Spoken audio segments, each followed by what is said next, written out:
Okay मित्रों, अगाउना lesson में આપણે ચેપ્ટર નંબર 1ની શરૂઆત કરી હતી। ચેપ્ટર નંબર 1માં આપણે સૌપ્રથમ આર્થિક પ્રવૃત્તિ અને બિન આર્થિક પ્રવૃત્તિ વિશે અને એ બંનેના તફાવત વિશે આપણે માહિતી મેળવી હતી। આગળનો મુદ્દો શરૂ કરતા પહેલાં આપણે આર્થિક પ્રવૃત્તિ અને બિન આર્થિક પ્રવૃત્તિ ખાલી એનો એક અર્થ જોઈ લઈએ। आर्थिक प्रवृत्ति આપણે એને કહે છે કે નાણાકીય વળતર મેળવવાની અપેક્ષાથી કરવામાં આવતી કોઈપણ પ્રવૃત્તિને આપણે આર્થિક પ્રવૃત્તિ કહીએ છીએ। જોડે ઉદાહરણ પણ આપ્યું હતું કે ભાઈ નર્સ હોસ્પિટલમાં બાળકોની સાર સંભાળ રાખે છે તો એને આપણે આર્થિક પ્રવૃત્તિ તરીકે ઓળખીએ છીએ। પછી બીજો અર્થ લીધો હતો आर्थिक बिन आर्थिक प्रवृत्ति। तो बिन आर्थिक प्रवृत्तिनो अर्थ आपणे ए आप्यो हतो कि नाणाकीय वळतर मेळववानी अपेक्षा सिवाय करवामां आवती कोईपण प्रवृत्तिने आपणे बिन आर्थिक प्रवृत्ति तरीके ओळखीए छीए। एनुं आपणे उदाहरण पण जोयुं हतुं कि नर्स द्वारा घरे पोताना बाळकनी सार संभाळ राखे छे तो एने आपणे बिन आर्थिक प्रवृत्ति तरीके ओळखीए छीए। पछी आपणे आर्थिक प्रवृत्तिना प्रकारो विषे शरूआत करी थी कि आर्थिक प्रवृत्तिना कुल 3 प्रकारो पाडेला छे। पहेलुं छे धंधो, बीजुं छे व्यवसाय अने त्रीजुं छे रोजगार। तो आ आर्थिक प्रवृत्तिना जे प्रकारो पाड्या छे एमानो पहेलो प्रकार के जे धंधो छे एना विषे आजे आपणे जोईशुं कि धंधो शुं छे। चालो जोईए धंधा विषे। आम जोईए तो रोजबरोजमां कदाच तमे घरे पण आ शब्दनो उल्लेख कर्यो हशे कि धंधो एटले शुं, अथवा तो घरेथी पण आ शब्द तमे सांभळ्यो हशे।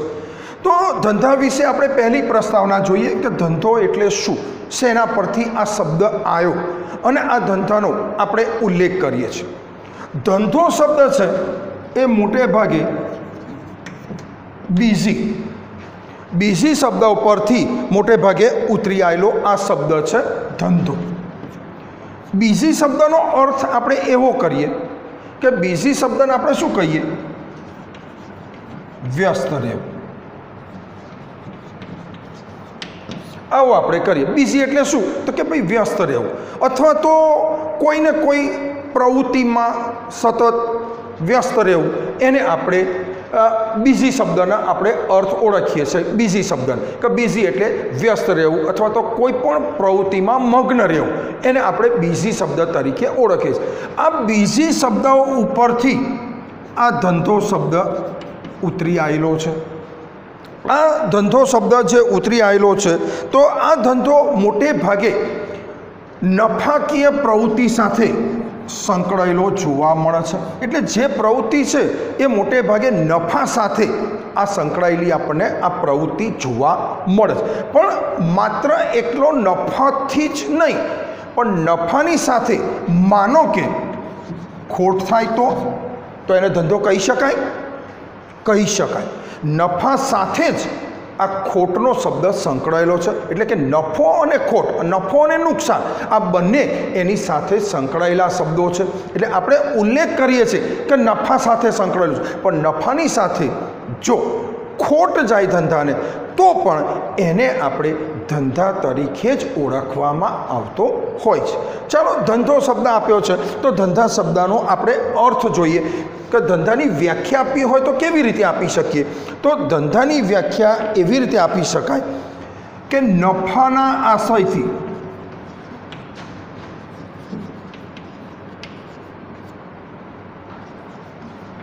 करवामां आवती कोईपण कायदेसरनी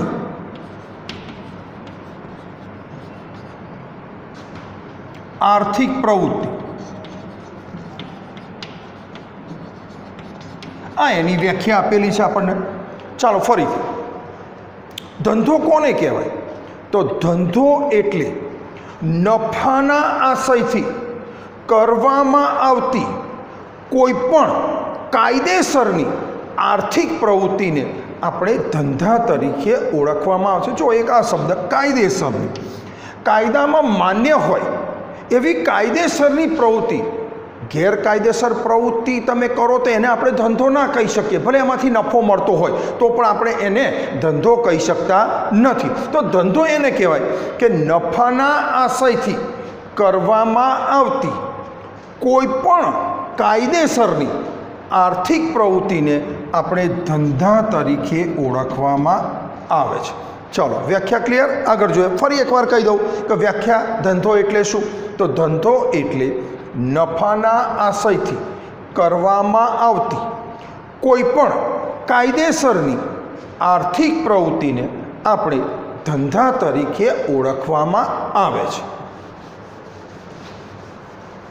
હવે જોઈએ ધંધાનો અર્થ અથવા એની વ્યાખ્યા જોયા પછી હવે આપણે જોઈએ ધંધાની લાક્ષણિકતાઓ.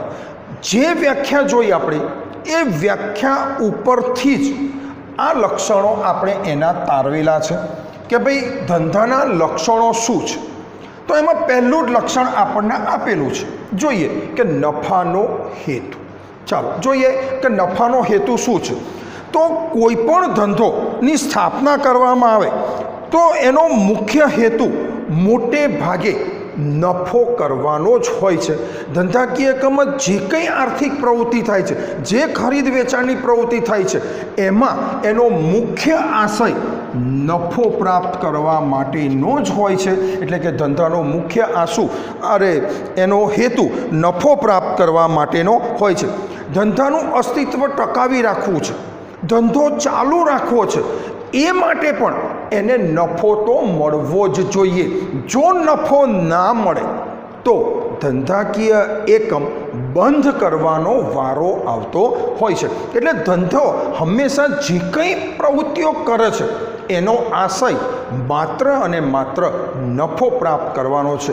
જો ધંધાને ટકાવી રાખવો છે, ધંધાને આગળ લઈ જવો છે, ધંધાનું અસ્તિત્વ ટકાવી રાખવું છે તો હંમેશા ધંધાકીય એકમને નફો પ્રાપ્ત થવો જોઈએ અને તો જ ધંધાનું અસ્તિત્વ ટકી શકતું હોય છે. નફો કેવી રીતે મળે? તો નફો એની પડતર કિંમત કરતાં નફો કેવી રીતે મળશે? તો નફો એની જે પડતર કિંમત છે એ પડતર કિંમત કરતાં વધુ કિંમતે વસ્તુને વેચવામાં આવે તો એને નફો પ્રાપ્ત થઈ શકતો હોય છે. એટલે અને આમ જોઈએ તો નફો છે એ ધંધાની કાર્યક્ષમતાના માપદંડ તરીકે પણ ઓળખવામાં આવે છે. કેમ કે ધંધો સફળ છે કે નિષ્ફળ શેના ઉપર આપણે નક્કી કરીએ? તો એને જે નફો પ્રાપ્ત થાય છે એના ઉપર ધંધો સફળ છે કે નિષ્ફળ એમ પણ કહી શકાય. નફો છે એ ધંધાકીય એકમની પારાશીશી તરીકે પણ એને ઓળખવામાં આવે છે. એટલે કોઈ પણ ધંધાનો મુખ્ય આશય એને નફો પ્રાપ્ત કરવાનો જ હોવો જોઈએ. ધંધાનું અસ્તિત્વ ટકાવી રાખવું હોય તો એને નફો મળવો જ જોઈએ અને આ નફો એની પડતર કિંમત કરતાં વધુ કિંમતે આપણે વસ્તુ વેચીએ તો ધંધાકીય એકમને નફો પ્રાપ્ત થઈ શકતો હોય છે. અને તદુપરાંત ધંધાની કાર્યક્ષમતાના માપદંડ તરીકે પણ આપણે નફાનો હોવો ખૂબ જ જરૂરી જોવા મળે છે. તેનું પહેલું લક્ષણ છે કે નફાનો હેતુ. તો નફો કેવી રીતે પ્રાપ્ત થાય એ આપણે જોયું. આગળ જોઈએ બીજું.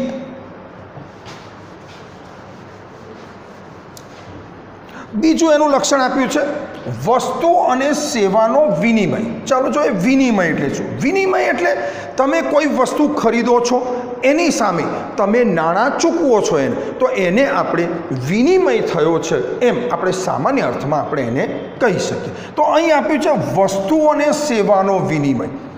કેટલીક વાર ધંધાકીય એકમ અથવા ઉત્પાદક કાં તો વસ્તુનું એ શું કરે છે?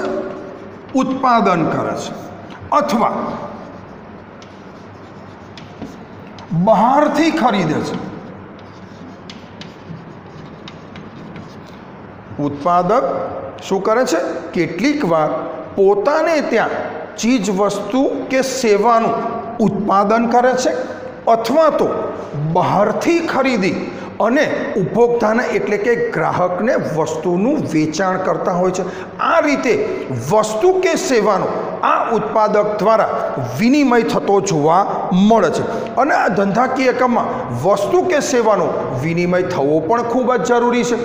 આ વસ્તુ કે સેવા કેટલીક વાર વસ્તુ છે એ ભૌતિક સ્વરૂપે પણ હોઈ શકે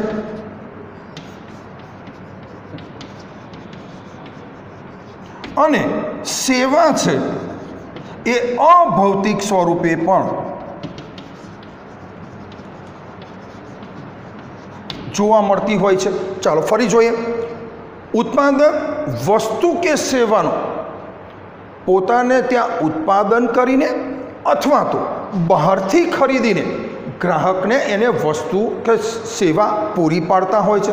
આ વસ્તુ કે સેવા વસ્તુ ભૌતિક સ્વરૂપે પણ હોઈ શકે અને સેવા અભૌતિક સ્વરૂપે પણ હોઈ શકતી હોય છે। કેવી રીતે? તો ઉદાહરણ જોઈએ કે ભૌતિક સ્વરૂપે જેમ કે કોઈ ઇલેક્ટ્રોનિક અથવા ઇલેક્ટ્રિક સાધનોનું ઉત્પાદન કરતી કંપની જેમ કે બોર્ડ, સ્વિચો, વાયર, આ બધી વસ્તુ કેવી છે? ભૌતિક સ્વરૂપની વસ્તુઓ છે જે ઉત્પાદક ગ્રાહકોને પૂરી પાડતો હોય છે અને એના દ્વારા વિનિમય થતો હોય છે। હવે જોઈએ સેવા સ્વરૂપે, તો સેવા અભૌતિક સ્વરૂપમાં પણ જોવા મળે છે। કેવી રીતે? કે જેમ કે વિદ્યુત અથવા તો વીજળી પૂરી પાડતી કંપની। આ વીજળી પૂરી પાડતી કંપની છે, વીજળી આપણે જોઈ શકતા નથી પણ આપણે એનો ઉપયોગ તો કરીએ જ છે। તો આવી રીતે અભૌતિક સ્વરૂપે પણ ચીજવસ્તુઓ પૂરી પાડી અને ગ્રાહક અને ઉત્પાદક વચ્ચે વિનિમય થતો પણ જોવા મળે છે। તો આમ વસ્તુ કે સેવાનો ધંધામાં વિનિમય થવો ખૂબ જ જરૂરી જોવા મળતો હોય છે। ચલો આગળ જોઈએ। ત્રીજું આપ્યું છે જોખમ અને અનિશ્ચિતતા। જોખમ અને અનિશ્ચિતતા જોઈએ તો ધંધામાં જોખમો અને અનિશ્ચિતતા મોટા પ્રમાણમાં રહેલા છે। ધંધાકીય એકમમાં જોખમ અને અનિશ્ચિતતા મોટા પ્રમાણમાં રહેલા જોવા મળે છે। કયા જોખમો આપણને ધંધાકીય એકમમાં જોવા મળે છે? તો ધંધાકીય એકમમાં મોટે ભાગે આપણે જોઈએ તો આગ,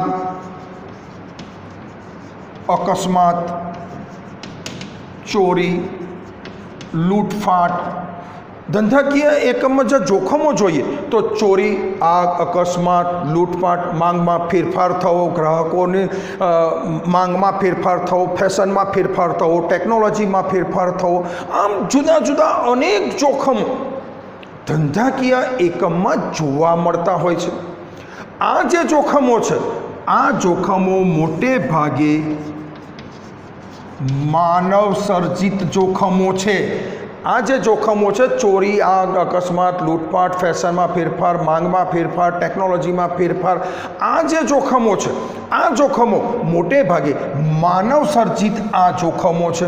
આ ઉપરાંત કુદરતી જોખમો પણ જોવા મળે છે। કુદરતી જોખમો તો કયા કયા? તો જોઈએ પૂર, ધરતીકંપ આવવો, આવા બીજા પણ કેટલાક જોખમો આપણને પૂર, ધરતીકંપ, વાવાઝોડું, આવા કુદરતી જોખમો પણ ધંધાકીય એકમને અસર કરતા હોય છે।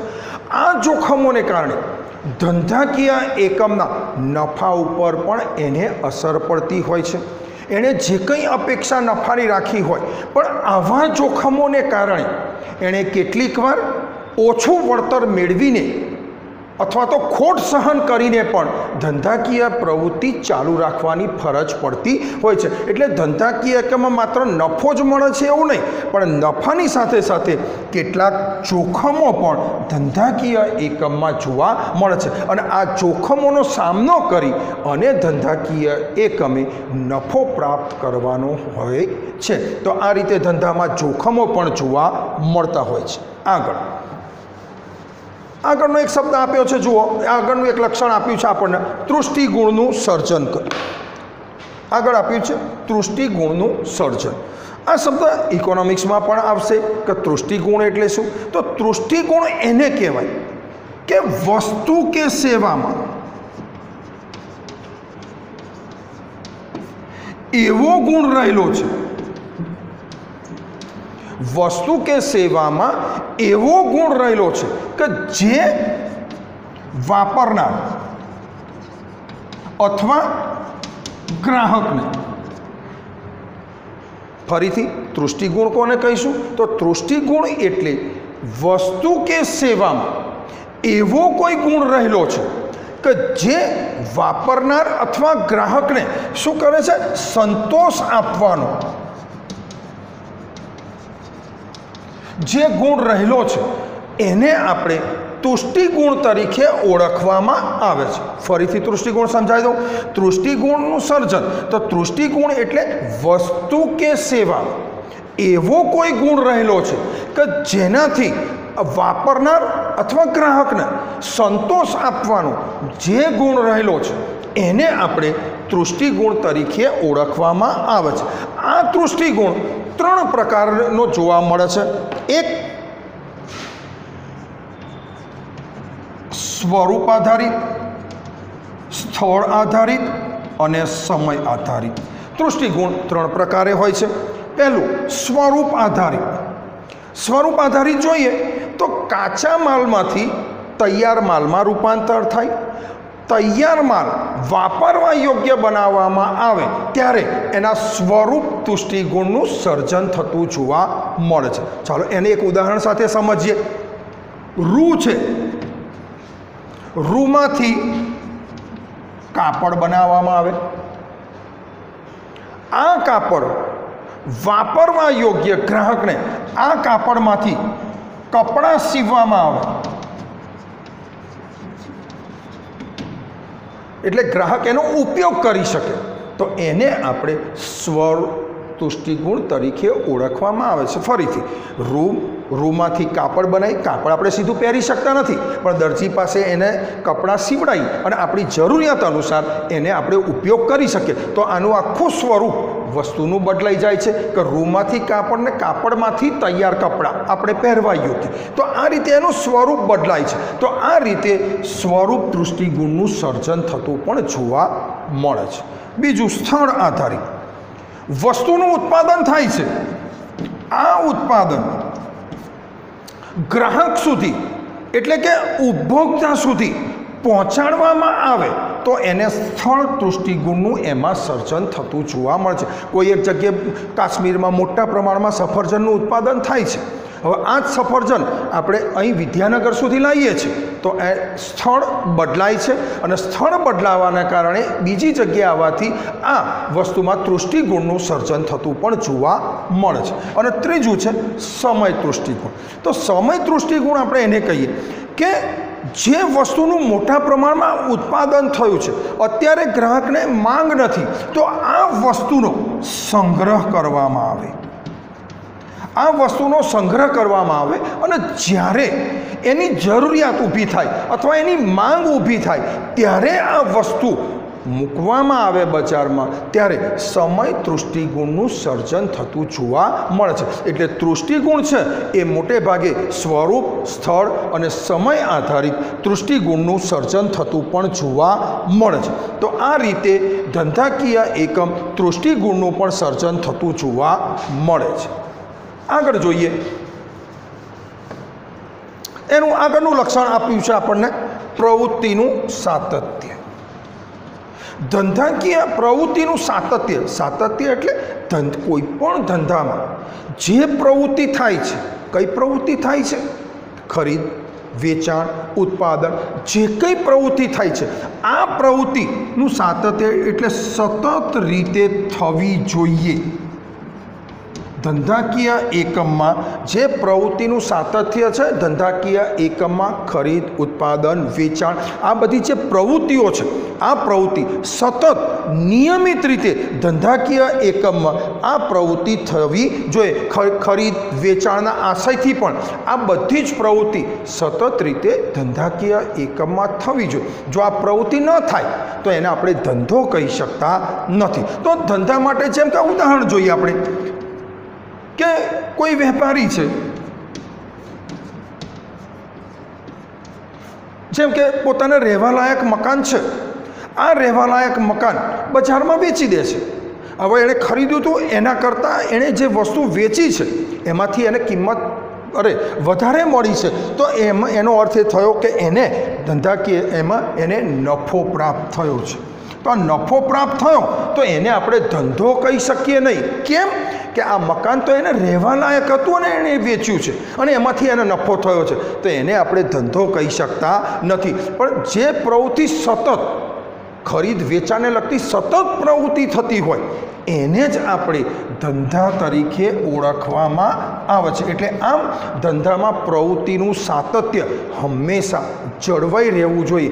એકાદ વખત કોઈ પ્રવૃત્તિ કરીએ તો એને આપણે ધંધો કહી શકતા નથી. એટલે ધંધામાં પ્રવૃત્તિનું સાતત્ય એટલે ખરીદ ઉત્પાદન, ખરીદ વેચાણ આ સતત ધંધામાં થવું જોઈએ, તો એને આપણે પ્રવૃત્તિના સાતત્ય તરીકે ઓળખવામાં આવે છે. આગળનું લક્ષણ જોઈએ.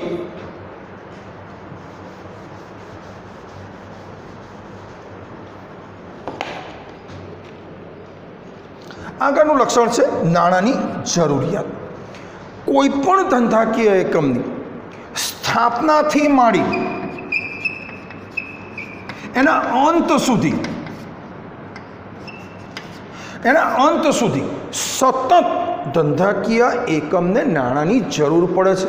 તમારી પાસે ગમે તેટલા સારા વિચારો છે, દરેક વસ્તુ છે, પણ ધંધાકીય એકમમાં તમારી પાસે નાણાં જ નહીં હોય તો ધંધાની ક્યારેય સ્થાપના કરી શકાતી નથી. એટલે ધંધાકીય એકમને નાણાંની જરૂરિયાત હંમેશા સૌથી પહેલી રહેતી હોય છે. એટલે કે ધંધાની સ્થાપનાથી માંડી એના અંત સુધી સતત રીતે એને નાણાંની જરૂરિયાત પડે છે. તદુપરાંત એણે ખરીદી કરવી છે, ઉત્પાદન કરવું છે, વેચાણ કરવું છે, દરેક માટે એને નાણાંની જરૂરિયાત તો રહે છે જ. એટલે નાણાં વગર કોઈ પણ પ્રકારનો ધંધાની સ્થાપના કરી શકાતી નથી. એટલે ધંધાકીય એકમને નાણાંની જરૂરિયાત તો સતત રહેતી જોવા મળે છે. એટલે ધંધામાં નાણાં વગર કોઈ ધંધો સ્થાપી શકાતો નથી. અને છેલ્લો આપણે મુદ્દો આપેલો છે આર્થિક પ્રવૃત્તિ.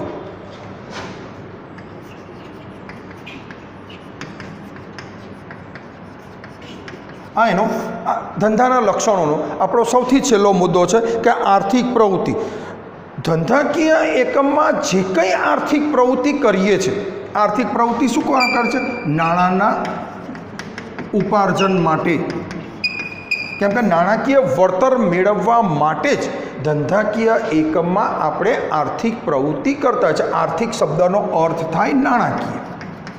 એટલે આ આર્થિક પ્રવૃત્તિ નાણાકીય વળતર મેળવવાની અપેક્ષાથી જ આપણે કરીએ છીએ. તો ધંધાની જે સ્થાપના કરીએ છીએ એ ધંધાની સ્થાપના આપણે આર્થિક ઉપાર્જન મેળવવાની અપેક્ષાથી જ ધંધાકીય એકમમાં આ પ્રવૃત્તિ કરતા હોય છે. અને આ આર્થિક ઉપાર્જનની પ્રવૃત્તિ ધંધાનો એક ભાગ જ છે. આર્થિક ઉપાર્જનની પ્રવૃત્તિ એ ધંધાનો એક ભાગ તરીકે જ એને ઓળખવામાં આવે છે.